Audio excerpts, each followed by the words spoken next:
Good evening, everybody. And firstly, many thanks for inviting me to come and give you a talk. Um, Before I launch into my talk, I've been told I have to talk a little bit about myself. So forgive me, okay, for these moments here.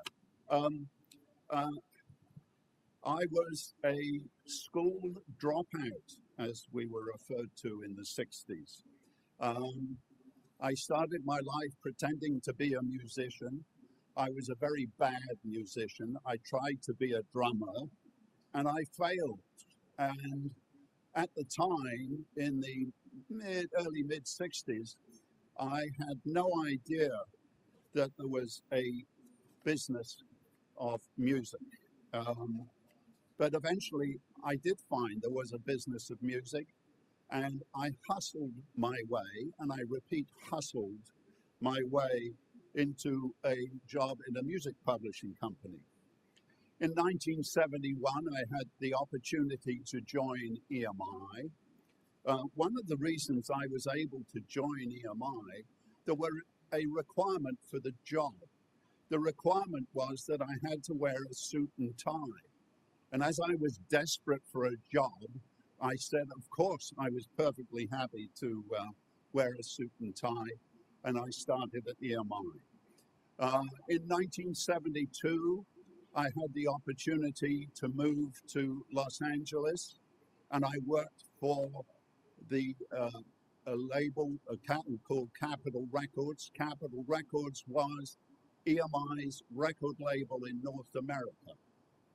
And I worked there for several years, 15 odd years, before I was then sent back to London in 1986. And that's where I ended up running EMI Records, the United Kingdom's company. I eventually left EMI in December 2002. And as you can see on the slide, I'm very sorry about the jacket. I can assure you that the jacket no longer exists in my wardrobe. And yes, Jonathan mentioned that I had helped to write a book on Northern songs. And so that's it about me. So when I was thinking about what to talk to you about tonight, I was reading a book by a man called David Brooks. And David Brooks wrote a book, has written several books, and is a very prominent journalist for the New York Times. He wrote a book called The Second Mountain. And as I was reading this book, I came across a quote that he referenced in relation to the 60s. And the quote goes like this: "We could not have had Silicon Valley or the whole information age economy without the rebel individualism and bursts of creativity that were unleashed by this culture. It was an absolutely necessary cultural revolution." Let me read that again. David says, "We could not have had Silicon Valley or the whole information age economy without the rebel individualism and bursts of creativity that were unleashed by this culture. It was an absolute necessary cultural revolution." And so we find in 1957 that Paul McCartney met John Lennon and George Harrison for the first time. They went on to play in various clubs, specifically in Germany, in Hamburg, and also in their own hometown, Liverpool. And part of that, the many hours that they spent learning how to play their instruments, learning how to sing, learning how to perform, and everything else, we now know today, and we're credited to Malcolm Gladwell for reminding us of the famous 10,000 hours. Certainly, those members of the Beatles, John, Paul, George, and Ringo, all did their own individual 10,000 hours, probably many times over.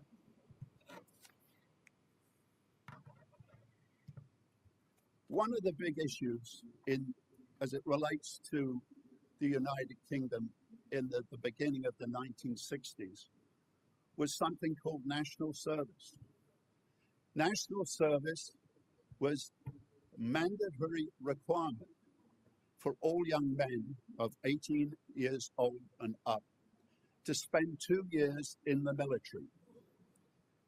And what happened at the beginning of the 60s is the then British government abolished this issue of having for young men to go and spend their 2 years in the military. You now all affectionately call us boomers from that time. And here's what the impact was when that happened. Instead of guns, we ended up with guitars. Instead of uniforms and haircuts, we ended up with long hair and freedom of dress. Instead of marches, you listened to the radio and you wrote songs. And instead of God and country, there was free love and drugs. In 1961, the Beatles met a young man called Brian Epstein. He was also based in Liverpool like them. And Brian went on to manage the Beatles. His family owned a very large music retailing shop in Liverpool. Interestingly, Brian Epstein was Jewish, and he was also gay. And one of the things that we need to remember about that time in 1961, that to be homosexual was illegal. That's his store that he had in Liverpool.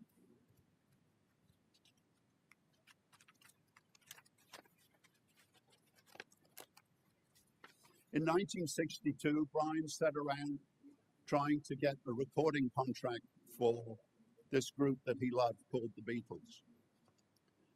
He had virtually no success. Most of the record companies at the time, at the beginning of 1962, were not interested in signing them. By chance, he came across a man at EMI called George Martin, and George Martin agreed that he would be prepared to give them a trial in the recording studio at Abbey Road. And from that came the recording of their first single, and it was done in the Abbey Road Studios, number 2. It only took 3 hours, and from a technical point of view, the recording console that was used for recording in those days was only 2-track. And it was, and so that 2-track recording console eventually, through technology, became 24 tracks many, many years later, towards the end of the 60s. What was also unusual is that the two members, Lennon and McCartney, also wrote. They were songwriters. That was very unusual at the time. But they wrote very, very simple, straightforward pop songs like She Loves You and I Want to Hold Your Hand. With their success that happened almost immediately towards the end of 1962, EMI decided that they had to make their studio a Beatles studio, i.e. they had to let the Beatles have exclusive use of that recording studio, number 2 at Abbey Road, 24 hours a day, 7 days a week, so that whenever the Beatles had any desire to get into the studio, there was nothing holding them back.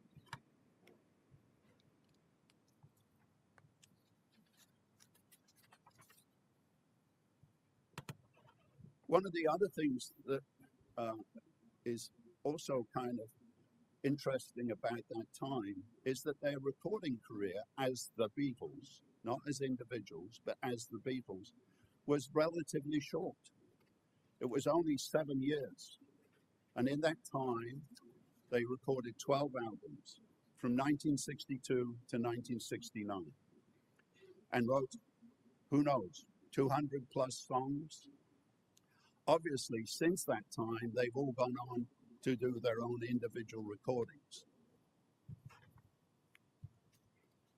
One of the other key aspects of uh, the Beatles was their image. Brian Epstein was very involved in crafting their image. He was very concerned that they had a clean-cut image, as opposed to the Rolling Stones, who at that time were the bad boys of English rock and roll. And also at the same time, the famous haircuts, the Beatle mop, the Beatle haircut, which was designed for them by their friend from Hamburg called Astrid Kirchner.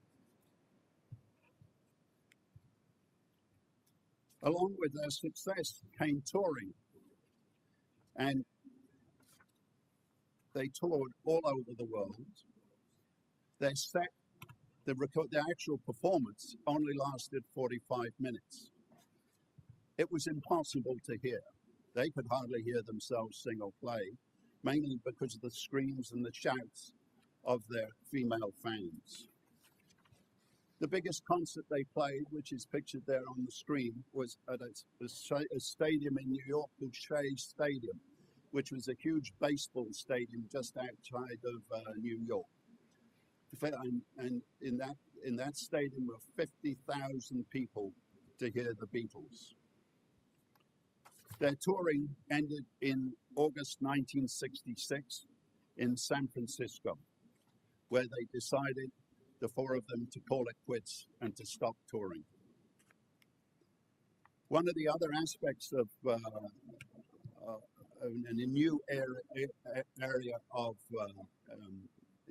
revenues was merchandising. Merchandising was a whole new area as well at that time in the early 60s. And so the Beatles found new revenue streams for shirts, Beatle wigs, dolls, etc. And tonight I'm wearing a Beatles tie. And so was created the Beatle brand. Also, in that short period of time, they got involved in a whole series of movies. And there you see on the screen the first movie, A Hard Day's Night, which they did in 1964. And then Help. And then the animated movie that they were involved in called Yellow Submarine. And then also, finally, the latest, it wasn't necessary, it was new in a lot of ways. The Peter Jackson did the revamp of a movie called Let It Be that they had released in 1970. It only took them 40 years to figure out what to do with that movie, which then they retitled Get Back. Another first for them and for Lennon and for Paul McCartney, with their songwriting, they actually formed their own music publishing company. That was also unheard of in those days for artists to have their own music publishing company. And they formed a company and aptly called it Northern Songs. It was very successful, and it went public as a publicly quoted company in 1965. In 1969, it was bought by a UK media company called ATV. At the time, in 1969, it was bought for about 10 to 12 million pounds. In 1985, Michael Jackson bought the company, and he paid $47.5 million. Another first for them was they formed their own company, and they called it Apple.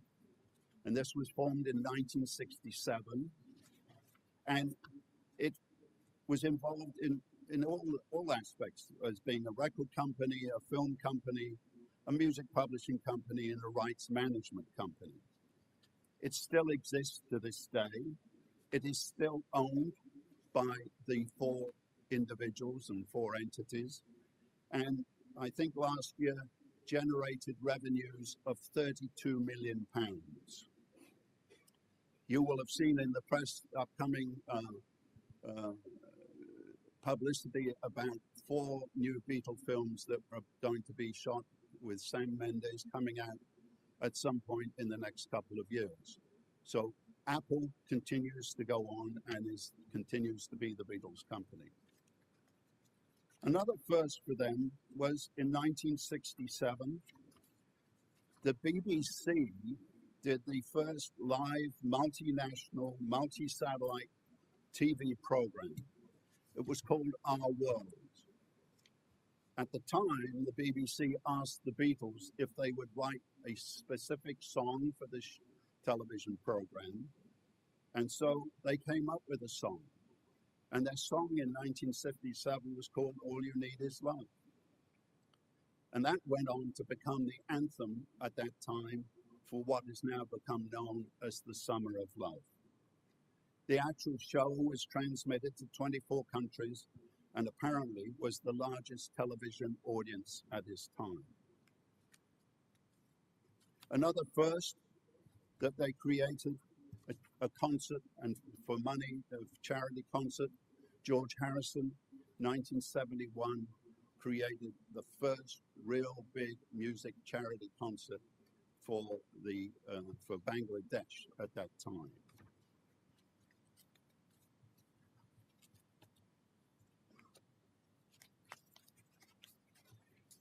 In 1971, they finally decided to call it absolutely quits. And this photograph is taken from what is the last performance by the 4 of them. And it took place on the rooftop of their office building. They had an office building at number 3 Savile Row in London. And here it was on a very cold January day, was the last time the 4 of them played together as a unit.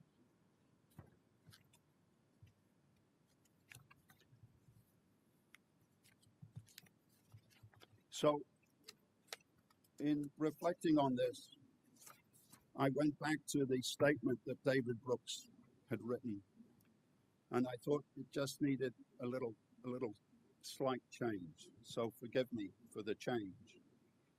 But we could not have had Silicon Valley or the whole information age economy without the rebel individualism and bursts of creativity that were unleashed by the 60s culture. It was an absolute necessary cultural revolution with John, Paul, George, and Ringo as its leaders.